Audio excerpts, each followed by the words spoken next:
لوگوں نے کہنا تھا کہ شاید انبیاء کی رسول کی حیات و وفات بھی عام لوگوں کی طرح ہے، لیکن حضور نے بات کھول دی۔ یہ صحیح مسلم میں حدیث ہے۔ نبی پاک علیہ السلام فرماتے ہیں میں براق پہ سوار ہو کے معراج کی رات گزر رہا تھا، اچانک میری نظر پڑی، حضرت موسیٰ علیہ السلام اپنی قبر میں کھڑے ہو کے نماز ادا کر رہے تھے۔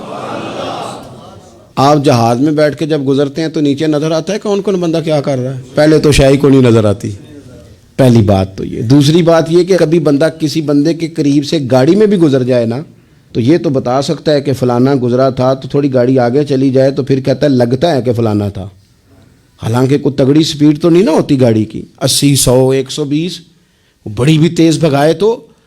اور حضور فرماتے ہیں براق کی جہاں نظر جاتی تھی وہاں اس کا قدم جاتا تھا۔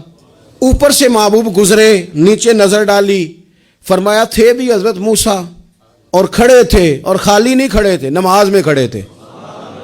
تو میرے بھائی اگر محبوب وہاں رہ کے حضرت موسیٰ کو قبر میں کھڑے ہو کے دیکھ لیتے ہیں اور سمجھ لیتے ہیں کیا کر رہے تھے، تو پھر مجھے اپنا ایمان پکا رکھنے دو نا کہ رسول پاک اپنے مزار میں بھی ہوں تو غلام درود و سلام پڑھے، دیکھ بھی لیتے ہیں اور سن بھی لیا کرتے ہیں۔ پھر اسی پہ مرنا ہے ہمیں، اسی عقیدے پر۔